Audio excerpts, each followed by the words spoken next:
Good morning, Renee, and communication support.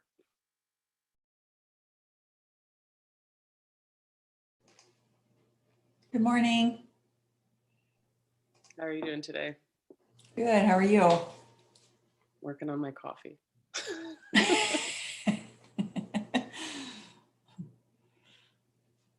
This is a good meeting because there aren't any decisions to be made.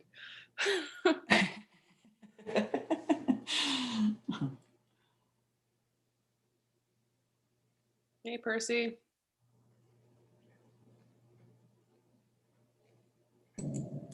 Hello. How are you doing? Oh, good.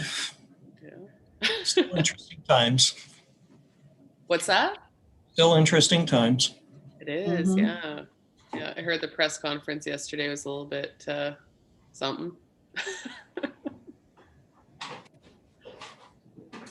I don't watch those anymore, so.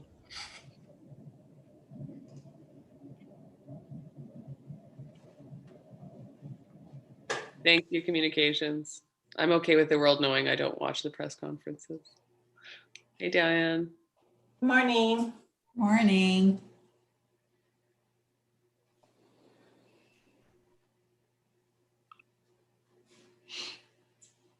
Oh, Caitlin. Sorry, I just saw your name is in there.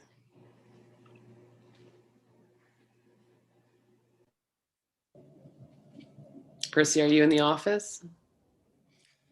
I am today, Yeah. yes. Yeah.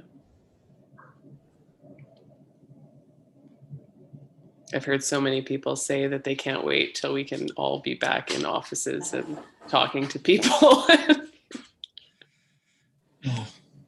Renee, I'm just gonna leave and join again. I just want to put them on my other screens for my presentation, okay?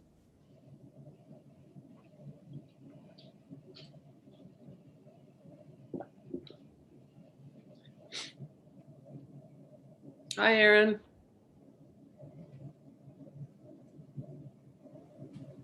Good morning. Can you hear me? Yep. Excellent. How are you? I'm good. My beard is not as impressive as yours, though. So I'm having a little bit of beard envy, I think. Yeah, I've been telling people it's like every Saturday or Sunday before the work week starts, I always decide, is this the day I'm going to shave it off? And I Give can never everyone a do heart it. attack. I can never That's do it. That's great. It's fun. It's COVID. It's like, That's right. That's great. My Aaron has not had a haircut for over a year, so now he's got like shoulder length hair. It's quite impressive. Nice. Put it back in a ponytail. It's all good. He's just about there. Yeah, he's working on it. You could Just put your beard in ponytails. It'd be great.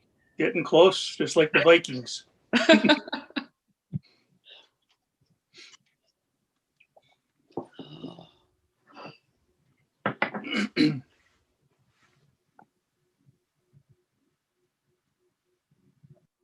How's Ian doing, Percy? Oh, he's busy. His work is got him doing long hours, and that's in development. So they're with their prototype. That's exciting. Mm-hmm. Yeah.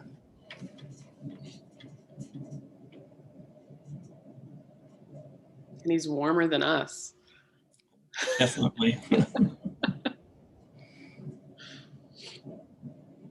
Hey, Ken.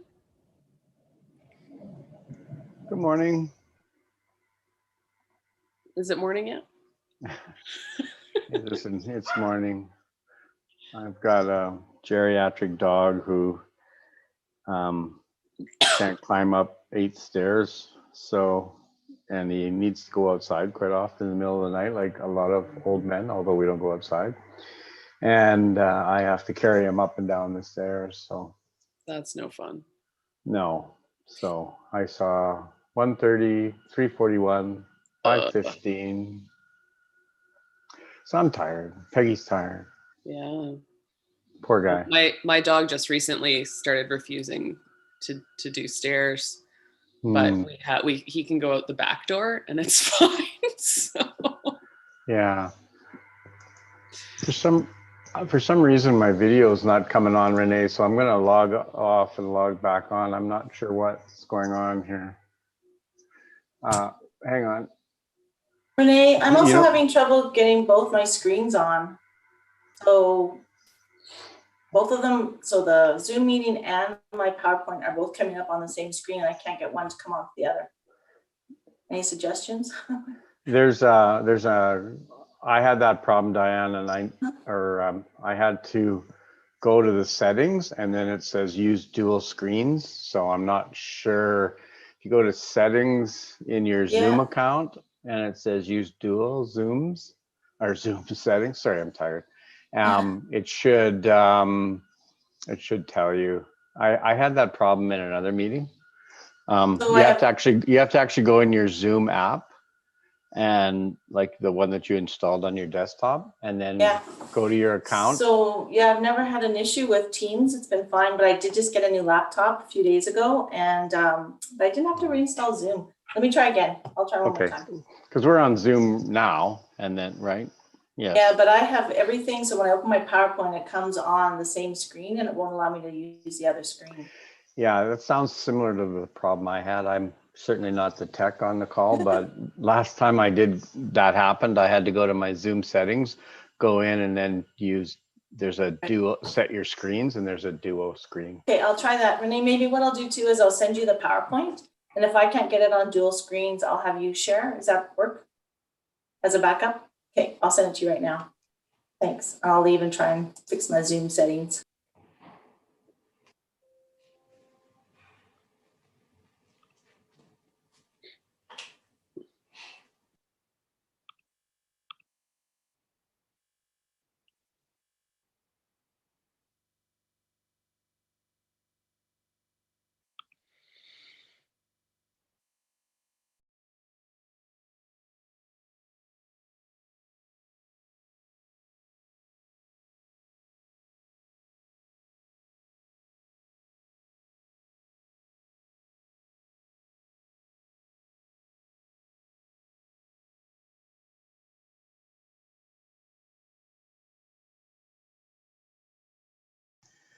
I switched cameras too. Maybe that was the problem.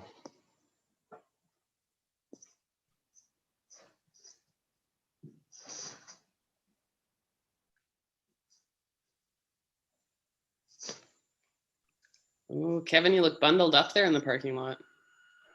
Yeah, a little bit. Keeping the heat down in the house here. Is that your choice or your wife's? That sounds awful. It was an executive decision, and it's not very popular in the household.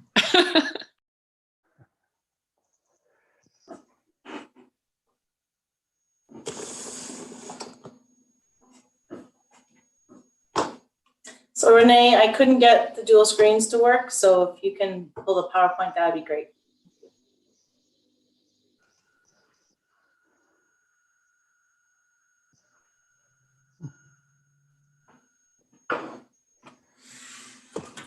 Might be a problem with Zoom today as well, because they're mad that GameStop is the same amount as they are on the stock exchange. This is an amazing story. Would have been better if I would have jumped in at $4.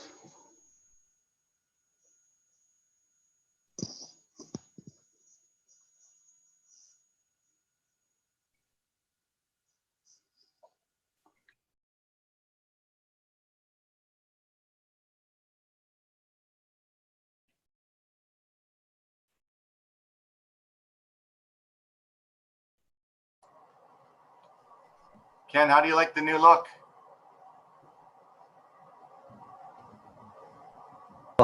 Wow. Wow. Was that your choice? Little bit, but I had to get my fit testing there for the respirator and all that yesterday. So That's what I wondered that first time we had the conversation. When we had the fit testing, we couldn't do it with facial hair. So, yeah. Hi, guys. But the rest of the hair, I don't think the gas mask fits on top of your head. that's true. I'm a little challenged in that area. Yeah, well, just like me, you know what? Grass doesn't grow on a busy highway. No, that's right. Sorry, guys, I'm just trying to find the agenda. I thought it was attached to my calendar, but it's not. So I got to find it. Or Renee, can you send it to me again? But I'm going to call the meeting to order because I'm pretty sure the first thing on the agenda is call the meeting to order. And then probably the second thing on the agenda is attendance. And I see both Natalie and Ken and myself are here. So we have 100% attendance. And then we probably had minutes. Did we have minutes from last? Was that on the agenda? Yes, I believe so. It should be there. I'm just getting a PowerPoint ready for Diane, so I'm just gonna be a couple minutes here. Forgive me, guys. I was doing a Gazette interview till like seconds ago.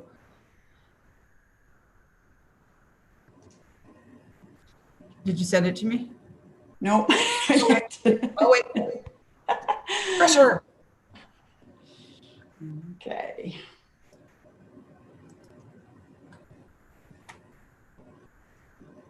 And welcome, Ryan.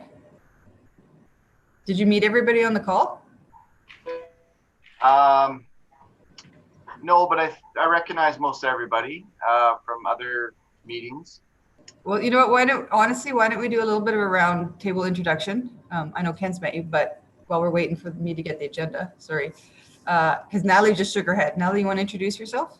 I'm Natalie. Welcome. Yeah. So on council, you obviously have met Percy. Yeah. Virtually. Virtually? Yeah, oh my gosh, yeah. And so Ryan's our new detachment commander. Have you met everyone else? Yeah, I believe I have. Yeah. David, I'm just going through here. I don't know if I've met Jackie yet. Want to turn your camera and say hi, Jackie? Hi, I'm with Legislative Services, so I'm just here to assist Renee if need be. Oh, hi. Good morning. Awesome. Good morning. Okay, can you send me the agenda, Jackie? I should have, you should have it. Sorry, Mayor, I tried to find it myself. I don't think, did we all get it? I tried to send it to you. Yeah, No. Cheryl sent it to us all. Oh, that's why. Okay, I apologize. It was just, there's no package, it's just the agenda. Yeah. Yeah. Okay, sorry about that. All right, so attendance called to order, adoption of agenda. Actually, I'm going to get a motion to adopt the agenda. Ken?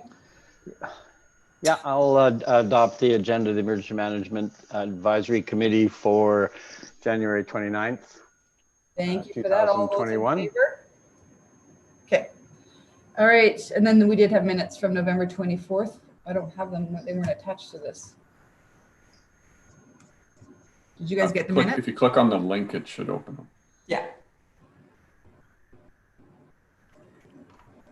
There's no link. Did you guys have the minutes? Yeah, I was able to click on it. It's very, very straightforward. Yeah, click in the document. Oh, in the document. Yeah. Okay, Natalie, if it's straightforward, do you want to make a motion to adopt the minutes? Yeah, so I move that we adopt the minutes of November 24, 2020. Okay, thank you for that. All those in favor? Meaning that Carol Count was a boring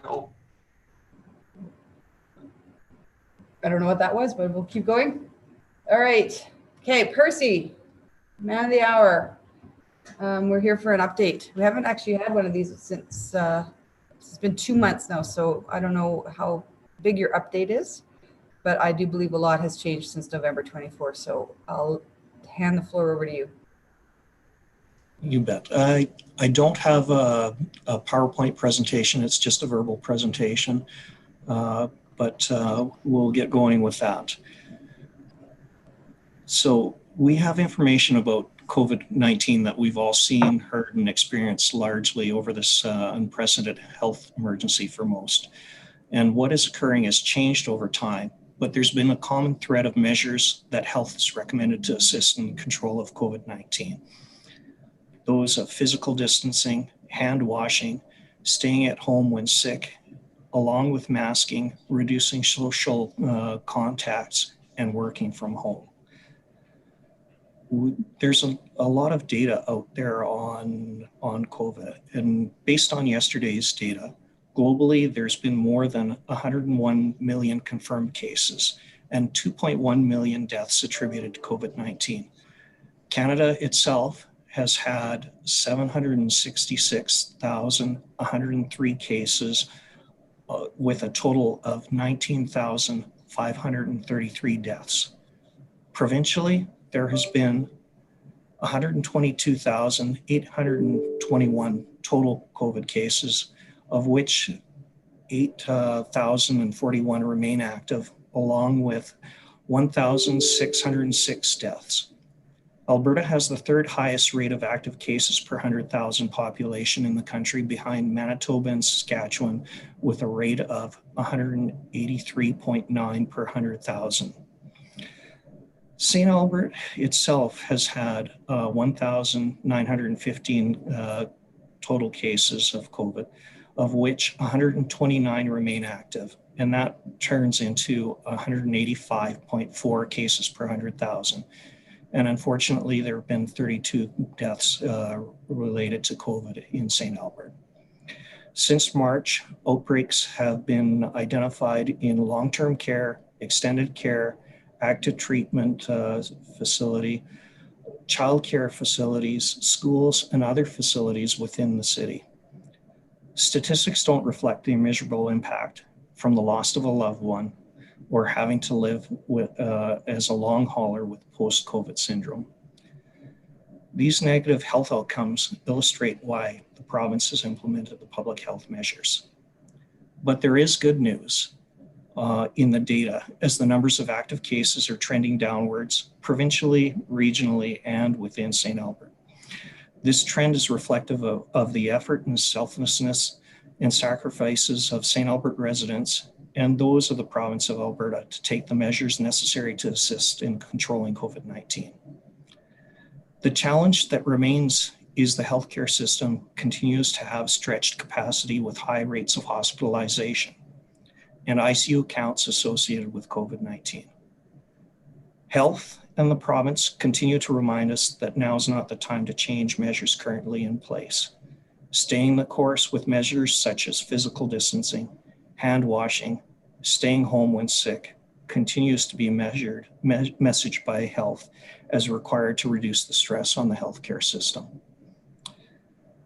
The city attends weekly meetings with Dr. Hinshaw, the Chief Medical Officer of Health, and other weekly meetings with the Zone Medical Officer of Health team to provide insight to what's happening and opportunity for questions.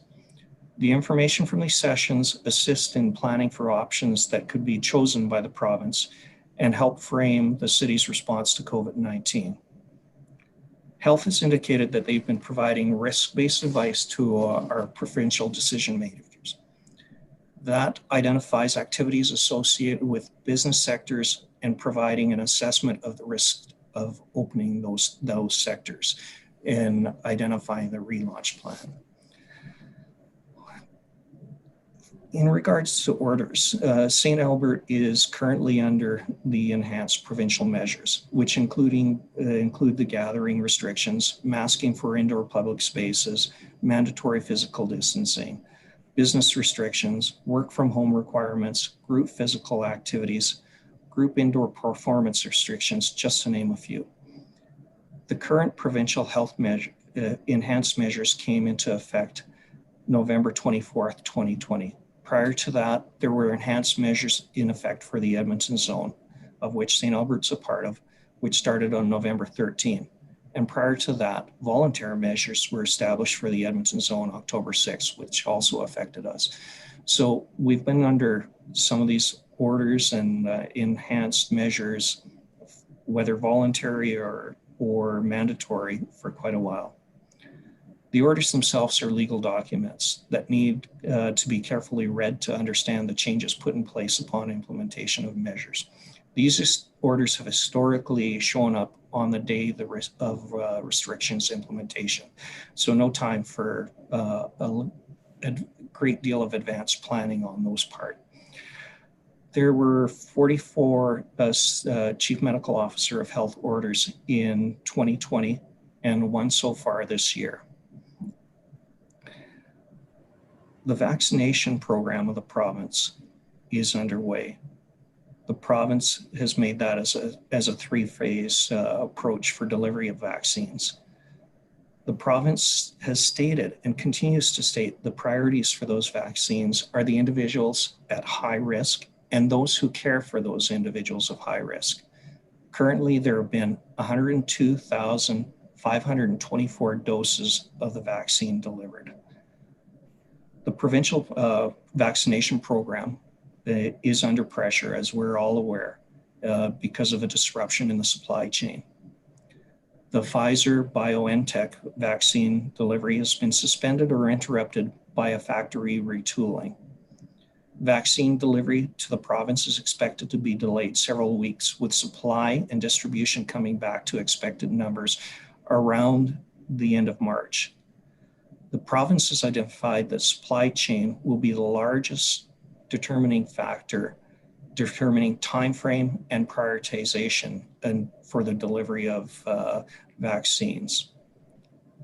So that vaccine, the three-phased approach, phase one really started in December and targeted key populations with a focus on acute care sites with the highest COVID-19 capacity concerns in both Edmonton and Calgary.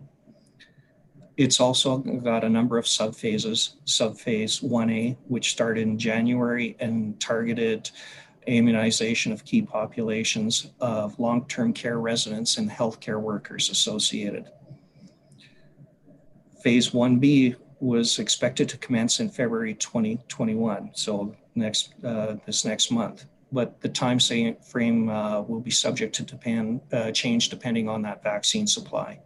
At the end of the first phase, it's anticipated 10% of the population will be vaccinated. Phase two is anticipated to start in April to September, and that continues to target populations at risk. And the decision-making on what groups and what orders is coming in the coming weeks here. And once that phase is complete, about 30% of the population is expected to be vaccinated. Phase three is the phase for the general population, and that's expected to start the fall of 2021. With vaccines and that, we've also heard in the news things about variants. There's a number of different variants of COVID-19 that have been identified through the world. And two of those variants have been identified in the province. The variants found in Alberta are the UK variant, of which there have been 20 cases discovered. Also the South African variant, of which 5 cases have been identified in the province. Most of those cases have been identified as travel related. One of the cases has been identified as not travel related. The variants are concerning, as they are 30 to 50% more transmissible than the existing or original COVID-19 that we've been seeing, which actually means that they spread more easily throughout general population. The variants are a growing threat to Alberta's health system. There is concern that if these variants catch hold in the community, we may see additional growth or a third wave of COVID-19. Growth in COVID is being seen in other locations and around the world. Broader variant spread has been experienced in Ontario. Increased international border restrictions and interprovincial travel restrictions are being considered by the federal government. Manitoba itself has implemented interprovincial travel restrictions that are now in effect. There's a lot of knowns and there are unknowns as well. What's known at this time is the methods used to control COVID-19, such as washing your hands, physical distancing, not going out when you're sick, working from home to avoid interaction with others, and wearing masks is said by health to be measures needed to control the spread of COVID-19 and the variants. There are some unknowns with the COVID vaccines. A typical vaccine similar to the kind distributed for COVID-19 takes multiple years to produce in tests. The tests have been accelerated so vaccines could be widely produced and distributed. However, there's large sectors of the population that are not currently eligible, such as those under 16, those who are pregnant, and those who are allergic to vaccine components. Trials are underway in certain populations. It's also unknown whether a person with vaccine can still shed the COVID or be contagious to others in spite of having the vaccine. The vaccine itself does not take hold immediately, and full immunity is not expected to take place until weeks after the second dose is in place. Another unknown is the relationship between the vaccination and the variants. As the virus mutates, further booster shots or new vaccines may be required. Both Pfizer, BioNTech, and Moderna have announced, and you can see this in the media, they are in development of booster shots to deal with the variants. For those reasons, until more study is completed, elements of measures we have in place from the province may be expected to continue during vaccination. There's a number of effects on the city. Administration is following provincial announcements closely and preparing for potential delays in relaxing restrictions and reopening. There are no expiry dates associated with the current public orders affecting the province. Municipal enforcement has been conducting proactive patrols and is responding to complaints on public health measures. They have conducted 1,272 proactive patrols between November 9th and January 23rd related to the public health CMOH orders. And there have been 42 complaints and 263 instances in which warnings or education have been provided by them. City infrastructure, such as pools, arenas, fitness centers, and theater remain closed by provincial orders. These closures has fostered innovation, such as virtual classes and the Freezeway, to provide services and opportunities for residents that meet provincial health measures and guidance. We are continuing to work to understand the effects on the workplace, including services delivered to the public under public health orders.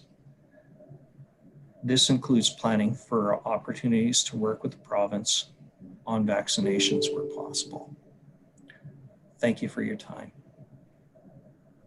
Excellent. All right. Natalie, Ken, any questions? Ken, go ahead. Just a follow-up question. Thanks, Percy. I appreciate the information, particularly around vaccines. I know one of the conversations the COVID Recovery Task Force has had is that, and I realize we may not have this, and certainly it is maybe a premature question therefore, but when we eventually get the volumes of vaccine that would be required for immunization on a larger scale, have we, do you know, or are you aware, have we been approached to use any of our facilities to roll out the vaccine, i.e. Service Place? The province hasn't approached us at the current time, but they have indicated they may be reaching out to communities in the future. They're currently, with a limited number of doses, they're focusing their efforts on facilities where they can kind of control the distribution, because there's not enough to do broader, wide-scale distribution across the province. Yeah, thank you. I appreciate that. When we were talking about exemptions, or not exemptions, pardon me, the different orders and the requirements under each order, the latest order, do we still have a limit on the number of people that can use our outdoor recreation facilities or even get together outdoors? It's at 10 now, I think? social gatherings themselves are restricted to 10 physically distance. In terms of the facilities themselves, like there are spacing requirements required on those on the freeze on the ice and that sort of thing as well.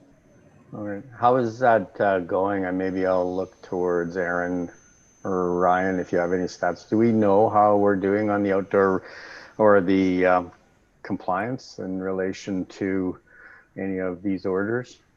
You're going to have to get out and go for fit testing, Aaron. It's getting longer, buddy. Yeah.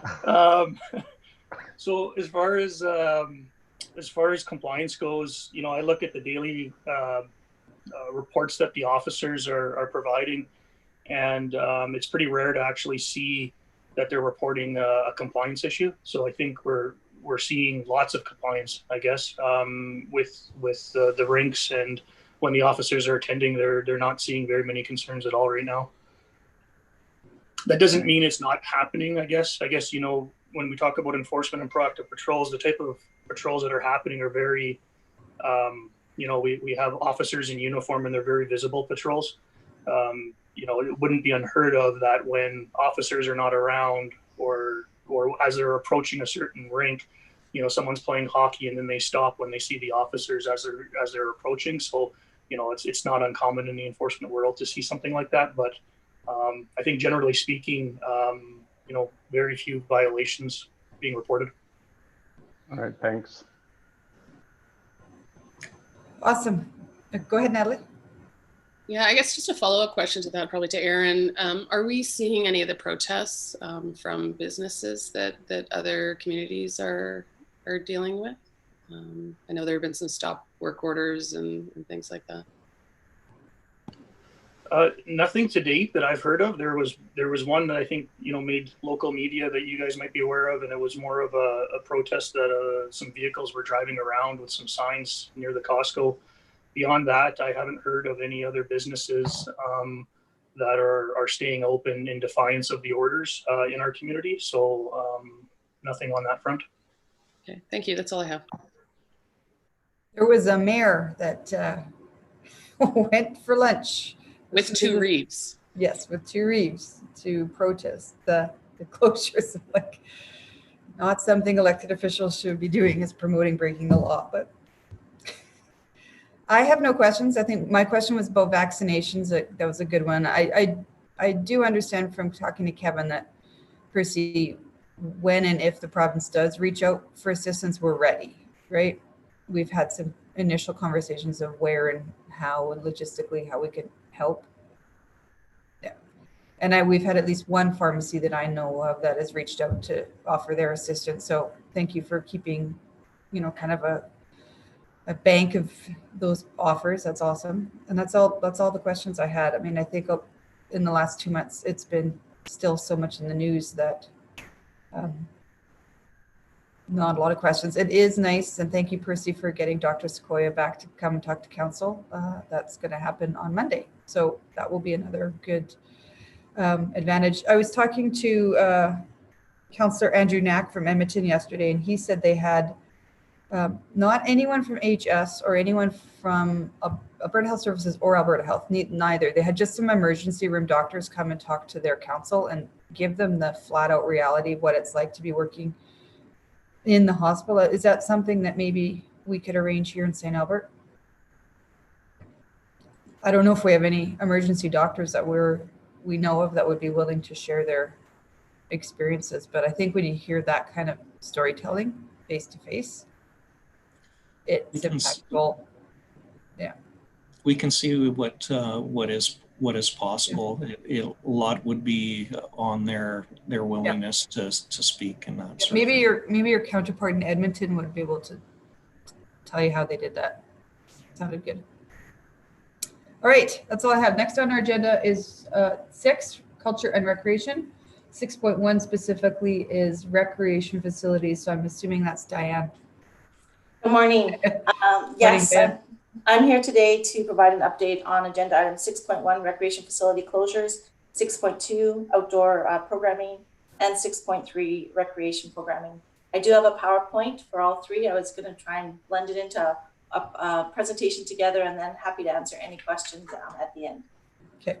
So I will share my screen. Can everyone see that? Sure can. Great. All right.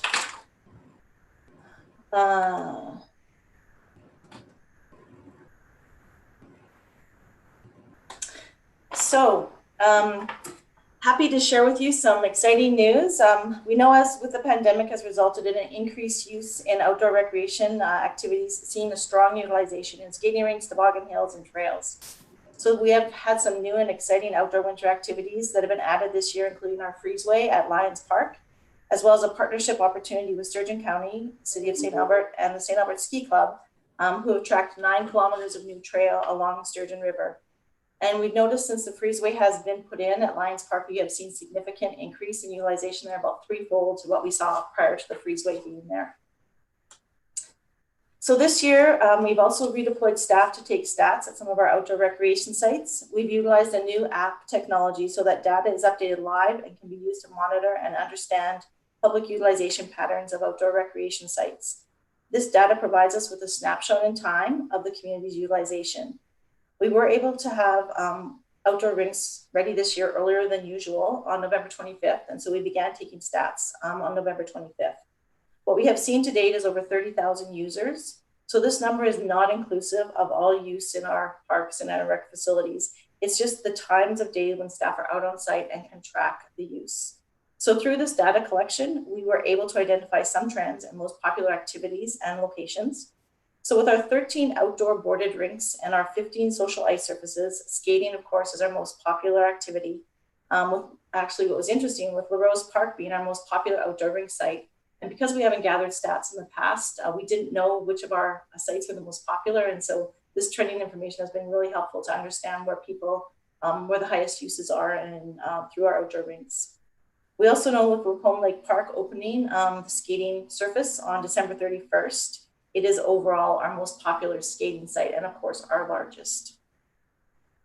So social ice skating, toboggan hills, and Lacombe Dog Park have been significantly used amenities as well throughout the past several months. And of course our trails for both walking and skiing are very popular, but it's very difficult to track utilization. However, this year Public Works widened the trails and where possible to allow physical distancing and increased use. And just in my observation being out in the community, the trails, our ski trails and our walking trails are very heavily used by our community. So this data, however not inclusive or statistically representative, has provided some general training information and has allowed us to identify what sites are the most well used. So staff are preparing, seems with the snow outside, but we are preparing for spring, summer outdoor recreation and sport use, which usually begins mid to end of April, weather permitting. So we are putting plans in place to open all of these amenities based on, of course, provincial restrictions and orders and any changes that may come with those orders or restrictions over the coming months. We are using the current guidance documents that have been in place from the province to do our initial planning in these areas. So virtual programming has given us a new avenue that we've been able to offer as a result of the pandemic. These programs are offered live through Zoom at Service Place, or from Service Place is really where the live Zoom is happening. The responses have been very positive, with people being able to stay safe and active with their favorite instructors and in the comfort of their own home. So we have had over 101 virtual drop-in fitness classes offered so far in this first month of 2021, so in the last 4 weeks. And these programs have accommodated over 14,000 participants. We've also had 14 virtual registered fitness programs, and with over 19 additional programs that are currently we're accepting registration for in the coming months. So of these 14 programs, we have 102 registrants, and our registered programs are a series of classes week over week. So 102 participants in those with a 69% fill rate. So as we are all aware, and as Percy mentioned, indoor recreation facilities are currently closed. This includes pools, arenas, gyms, fitness centers, field houses, any of our indoor recreation spaces. So when the provincial restrictions are eased, staff are working on plans to reopen facilities, and we have been using the guidelines that we developed last year and endorsed by the city's Emergency Management Advisory Committee for Recreation Facility Reopening, which you see on the screen. Currently, we have been assessing the costs and impacts of keeping ice in arenas and water in pools as one of the preparations for opening facilities. So based on the information available, recreation infrastructure staff have completed a financial analysis to help identify the fiscal tipping point where it makes more sense from a fiscal perspective to keep the pools filled and our ice in while we are not open. So this analysis is an estimate that focuses on the triggers from an infrastructure perspective, including utility, energy costs, labor costs, water, chemical costs. The financial analysis does not include any of our booking or customer service support, or of course, any corresponding revenue offsets. So the current operation of our pool and ice surfaces has been optimized as much as possible through our closure with elevated ice temperatures and reduced pool water temperatures and chemistry. So this status allows for a quick reopening after restrictions may be eased or lifted. We do anticipate that the public will want to resume activities and programs as soon as possible once the province has lifted restrictions. So based on recreation infrastructure analysis, it costs approximately $4,400 a week and $2,300 a week to keep the pools operational at Landrex Water Play Center and Fountain Park Recreation Center, respectively. So based on this analysis, Landrex Water Play Center has reached a threshold at which it would have resulted in fiscal savings if the pools had been drained. However, due to the high cost to drain and refill Fountain Park Recreation Center, that threshold has not been met yet. It is important to note that from a notice of facility reopening, it is estimated that indoor aquatics could be open to the public in approximately 7 days, as opposed to 15 days if we drained the pool basins.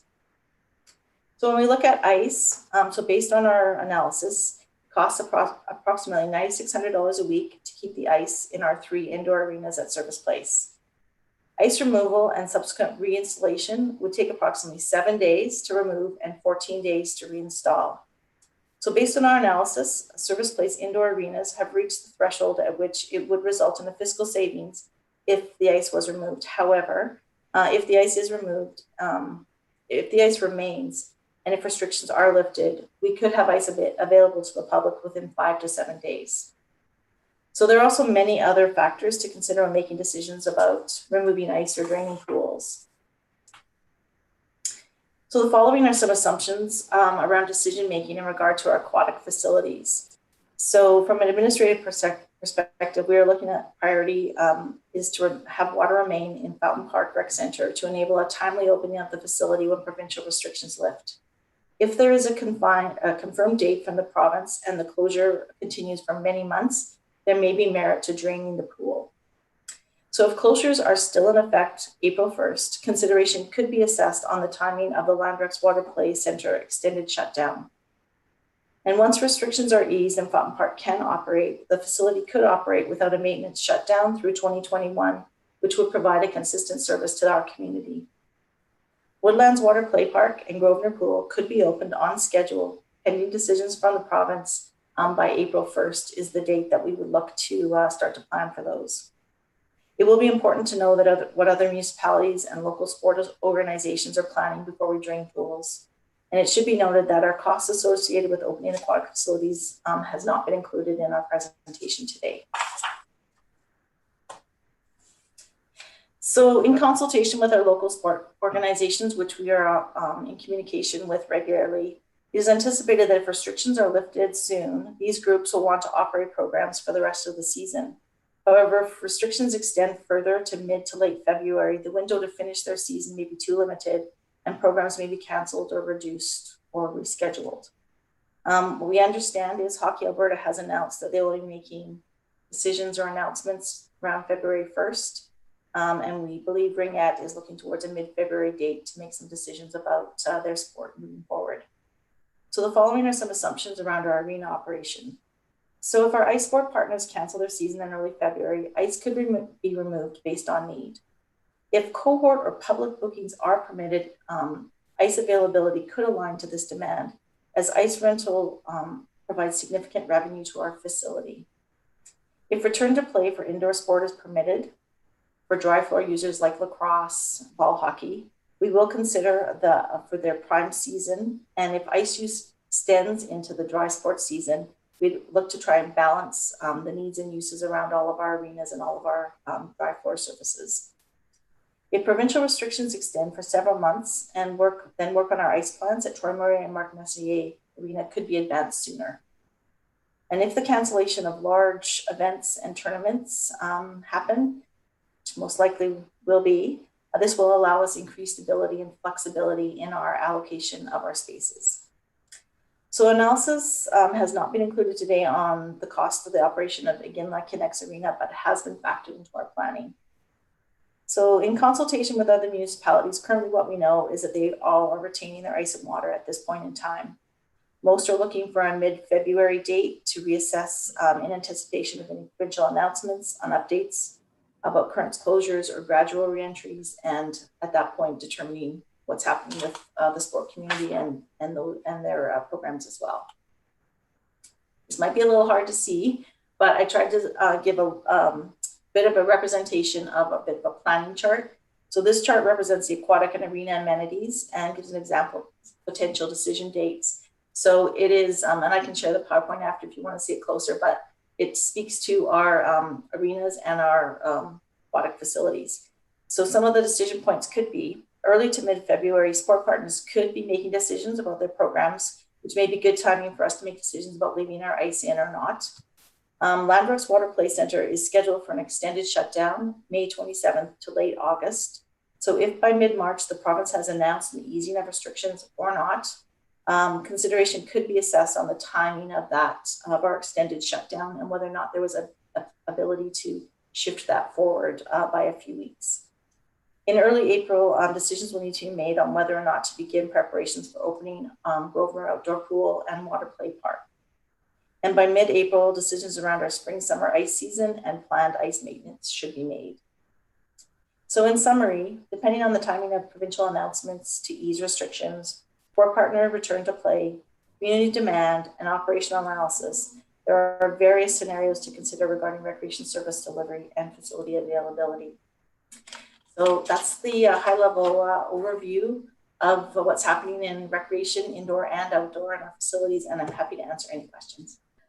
Awesome, thanks, Dan. I would love a copy of that. I was trying to scribble notes down as you were going, but it'd be just nice to have it. The slide previous, you talked about the extended shutdown of the play park. Yes. What are we doing there?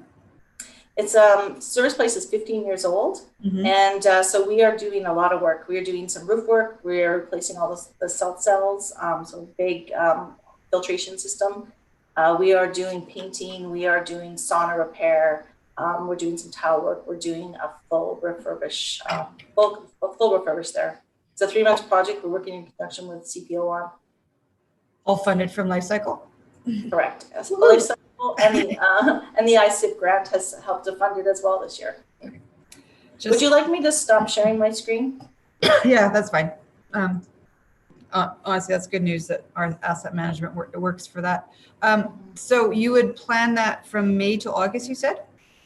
May 27th to the end of August is a tentative timeline right now.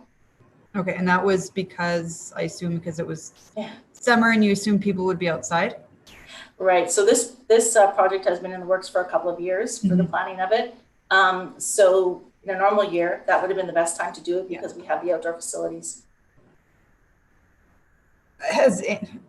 And I don't know anything about how recreation, how you do this. Could some of this work have been done in December and January, like parts of it? Painting, sauna, I'm not sure. So we tendered it as a full project, so it was quite an extensive project. So we tendered it as a project. There's equipment that has to be ordered. So we do have our filtration system that is on order. It takes several weeks to get here. So a lot of it is timing of equipment delivery. And then the contractor, there's efficiencies by having the contractor do the work all at one time. Yeah, I know if we shut down the place, if we open it up and Yes. end of March or end of February, and then we shut it down right away, people are going to ask why we didn't do this. So I'm just kind of trying to understand. So, and you said we will make a decision to move it up in March?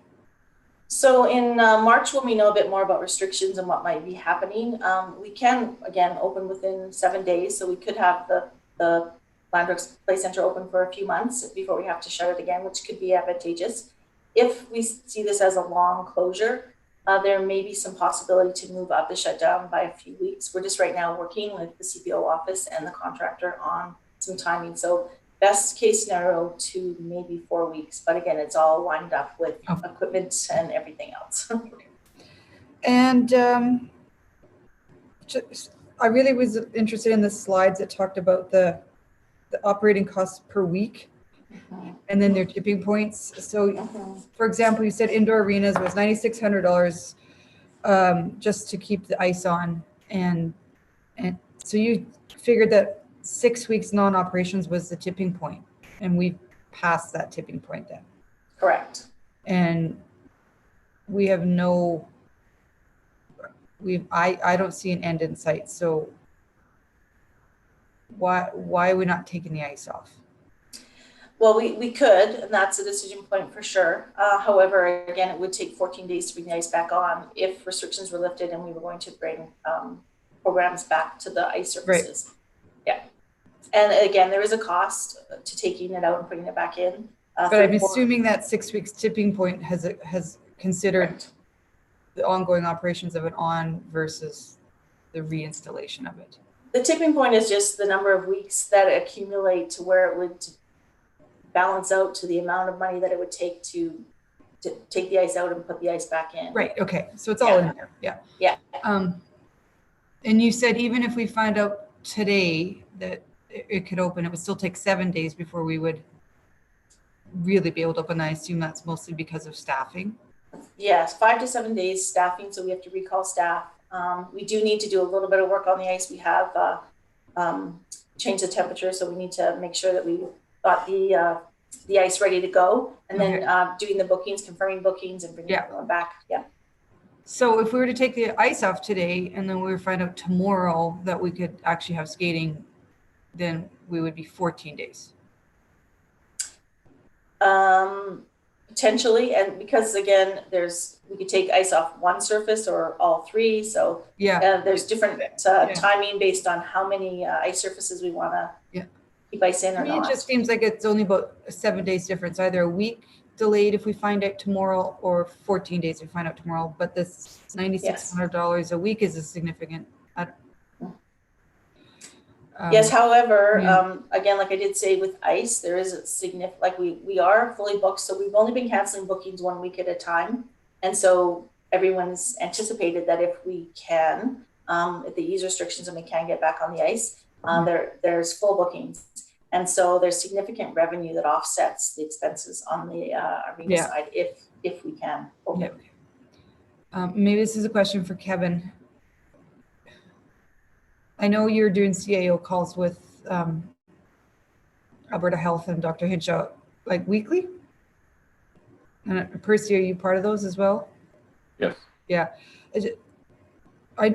The cities, municipalities are asking desperately for timelines because this would help Diane's decision-making process. So any indication? Are they going to give us 1 day's notice, 7 days notice, 6 weeks notice? Well, again, I think they've committed to 7 days in general for any lifting of any restriction.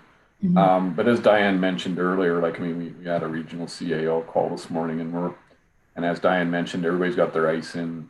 The big date is really February 1st with Hockey Alberta, right? And depending what happens on Monday, I think decisions are going.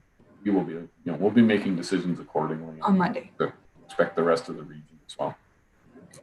All right. Can we get an update on Monday then? Maybe all of council, or at least the emergency management, just on what? Yeah, like if we can on Monday, it might be Tuesday, depending what time people are doing press releases and stuff like that. But as soon as we're able to, we'll update you.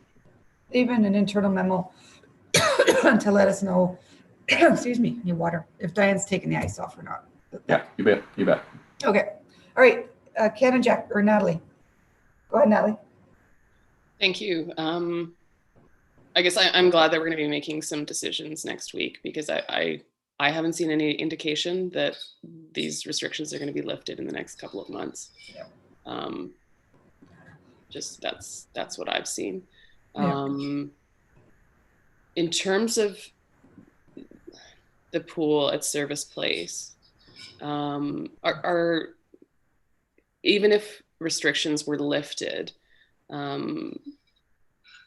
wouldn't Fountain Park and Grosvenor in the summer be able to handle kind of the reduced demand, or were we like 100% booked up back when we opened for that short period of time? I believe that depending on timing, Fountain Park and Grosvenor, and also the it will take people a while to come back. So I do think that the other facilities can support utilization while we have our shutdown with Landrex. That was our plan right from the beginning. And we are able to push that. Like if Aquatics can get the cells in early, like that's something that can happen. Yes. Sort of automated. That's something that can happen kind of as soon as possible. Like we're not going to be waiting on the province saying that the pool's back open for that decision. Correct. So we are planning to go forward with this refurbishment starting May 27th is our kickoff date. Okay. We've got everything lined up for that. But if we can open the pool, we can still operate the pool now before we shut it down in the end of May. If though it's a couple of months, it would make sense maybe to not open it for a month and then close it again. So yeah. And I guess that's what I'm trying to get at. If we can't open the pool until April 1st, why aren't we draining it today? Right. Is there an answer to that?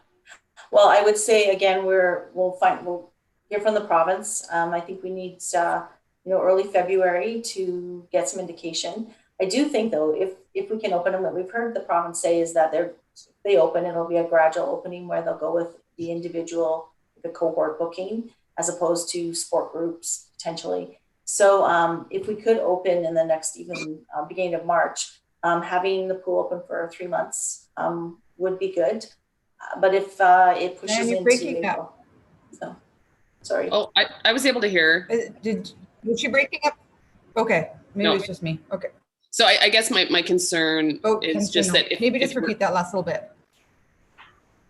So I was just saying that depending on the timing of when we make the decision about, what we know from the province in terms of whether or not they'll ease restrictions is a key one. If in the next couple of weeks it looks like there's no indication they're going to be easing restrictions, I think that is the point to say let's just drain the pool. We can't push up the refurbishment project more than 2 to 4 weeks is probably the most. So we just have to determine whether or not it makes sense to open it and then close it again, or just keep it closed and start to work on the refurbishment.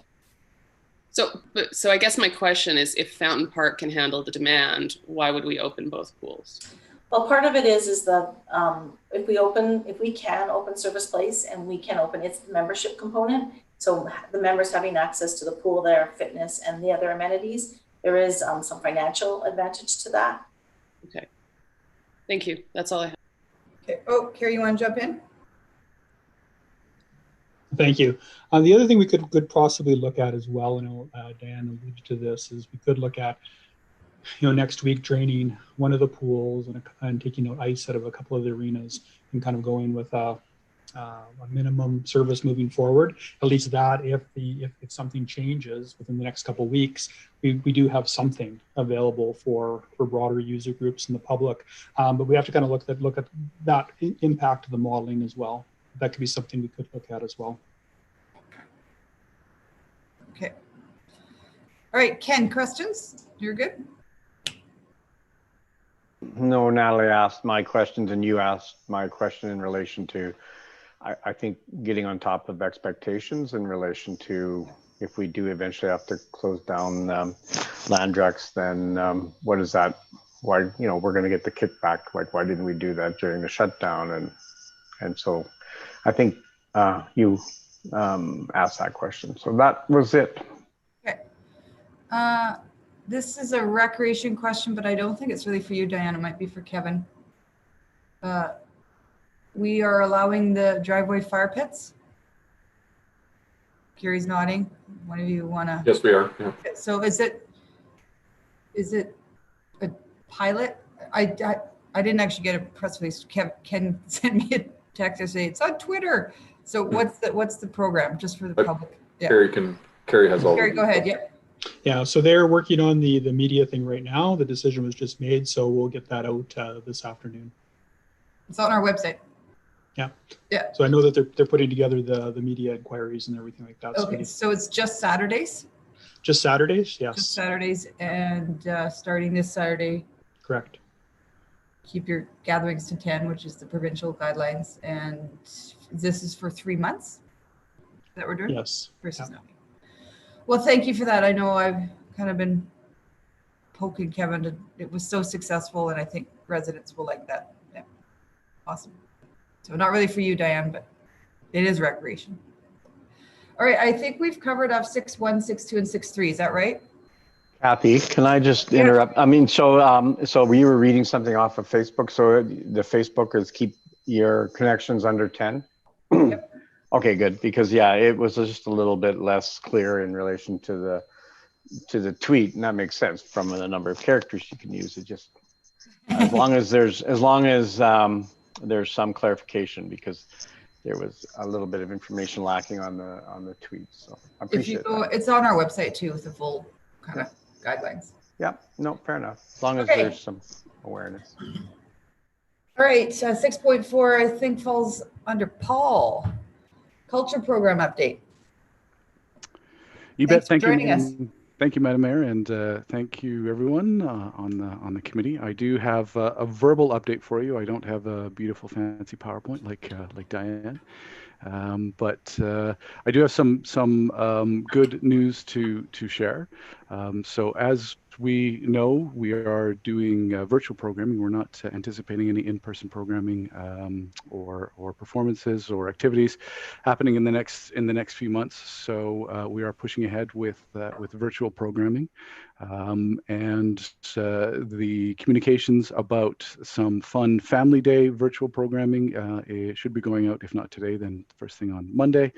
Where we've arranged for 3 different virtual programs running at various times throughout the day, family focused to celebrate Family Day. Of course, this virtual programming that we're doing features artists performing from their own spaces. One of the challenges with that, of course, is just the nature of the programming and the technical savvy and ability of artists to broadcast from their own spaces. So we've spent the last couple of weeks working with Elizabeth and Percy in the EOC, putting together an exemption request that went to the province, I believe, yesterday.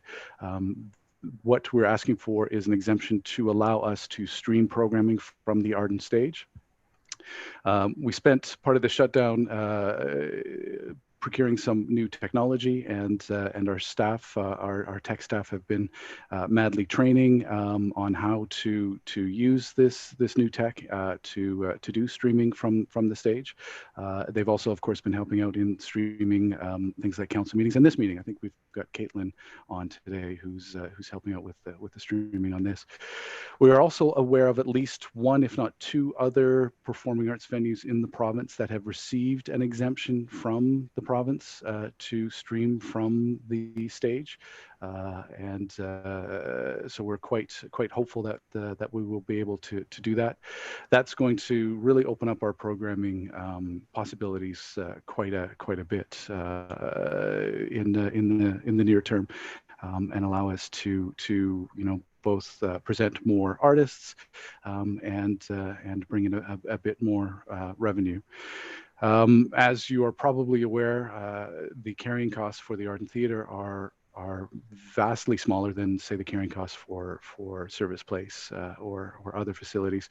We've pared our staff back down to the absolute bare minimum skeleton crew needed to keep things going and to complete our RMR projects, and to help other departments, and again, doing things like the streaming here. This means that the virtual programming that we do present is pretty much all at pure profit. The artist fees are covered by grants from both the province and the federal government. And so our actual hard costs to put on a performance are minimal. Now, admittedly, revenue from digital programming, whether it's artists streaming from their own areas or artists streaming from stages, is much smaller than it is for in-person programming. But again, it's pretty much all profit, and it has that larger effect of that social connection and really supporting St. Albert residents and getting high quality entertainment and cultural experiences out to the community. There are a number of other projects in development, and I don't want to share any details on that. I don't want to take steal anyone's thunder in the culture area for when these projects come to the EOC and then to the committee and council. But we've been working madly on some really neat, cool projects, COVID-friendly projects. We've also been getting our ducks in a row and pieces in order for the summer, when we are hoping that we're able to take advantage of perhaps some outdoor gathering, some loosening of those restrictions. So we've been in touch with AGLC to talk about things like an extended lobby or a patio series, and making plans to see how we can best use the outside spaces to generate and do some programming and bring the community together. Of course, the biggest of those is Children's Festival, and we have some pretty heavy plans in place. I'm just going to give some highlights of these plans, though, because I don't think Percy has seen any of these plans yet. They're still in development. So, but I do want to share the direction that the group is going. So just so you've got that information. So some of the restrictions, of course, we're dealing with is we know we're not going to be able to pack kids into tents to do our arts activities. We do know that schools are not going to be doing field trips. We also know that we are definitely not going to have audiences packed into venues like the Art and Theatre or other venues. Another one of the restrictions we're dealing with is, of course, to maintain federal and provincial funding. We need to present 3 days of festival programming, and that's the definition of a festival. So we do need to have at least 3 days of discrete programming around the festival, called a festival, to keep that funding going. Some of the opportunities that we've got, though, of course, is this is the festival's 40th year, and so that is a not insignificant milestone for any festival, let alone a children's festival. Also, the fact that Children's Festival is so beloved by the community, by the city and the region. And the last time we were able to run it in 2019, we had more than 40,000 people participate in the festival. It really is a staple in St. Albert, and that community support is strong and something that we can both leverage and encourage. So the way we are envisioning this happening is having some discrete on-site professional programming on June 4, 5, and 6 for those 3 days. And the programming that we're working on is flexible enough so that it could be in person, either indoor in the Arden with limited audience, as we had the chance to do back in October, November before the new restrictions came down, or outdoor performances, again based on gathering sizes, or they could be purely virtual performances either streamed from the stage or from outside. And they could also include installations. So the library's been doing some really interesting installation programming before winter really set in. And so many artists in the region are making changes and to use perhaps an overused word, pivoting to do some really unique programming that does not gather people in large groups, but still, encourages and delights the imagination and is really neat. Things like geocaching. There's a potential for rovers and things like that. So. The programming we are planning is going to be really nimble and can be changed within a week or 2 weeks notice, depending on what the provincial guidelines look like at that time. So in addition to that, the second sort of major pillar we're looking at for festival is community, neighborhood, and school activation. The idea of putting together 40 days of creativity to mirror and pick up on the 40 years of Children's Festival. So things like decorating homes, schools, parks, trails, bike parades, take-home kits or prizes for being involved. Culture staff are really working on a whole suite of different programming to really engage the neighborhood.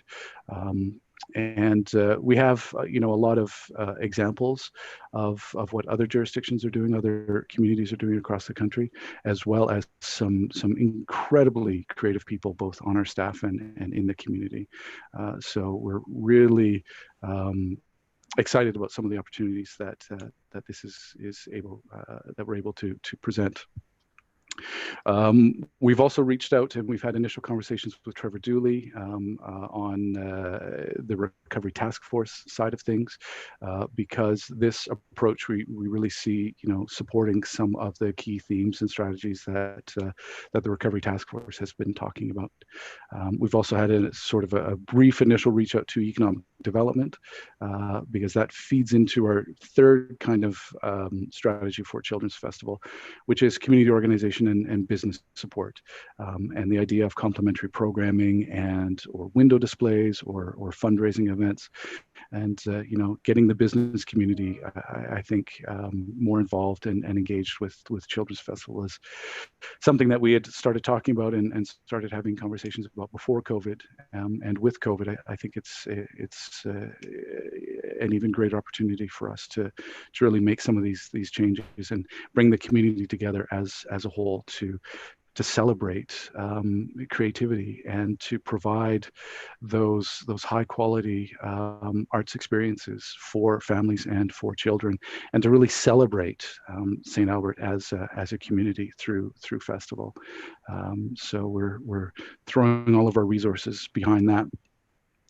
I want to just end maybe talking briefly about the costs of a festival and all of this, because of course, that's one of our number one concerns. The figure that has been used in the past for Children's Festival pre-COVID was, a total cost of about 1.5 million to put the festival on, including all, in-kind staff time and wages and all of that. The festival we're working with for this year's, or the budget we're working with for this year's festival is $167,000. 105 of this is tagged as professional performance fees, which we can recover through grants provided by both the federal government and the provincial government. The remaining hard costs of $62,000 are going to be covered through revenue generation, ticket sales. Again, one of the reasons why we need to have that long tail on the festival.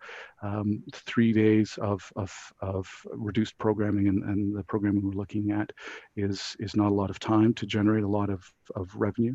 And so, the festival season is going to be longer to generate more revenue. But also through fundraising and sponsorships. And pre-COVID, we had a number of sponsorships already confirmed and in the bank with a number of companies and large organizations. And we're currently talking with those organizations about our plans and sort of renewing that commitment and bringing everyone on board to continue festival and really use this year as a leapfrog year to propel us into 2022 and what that looks like.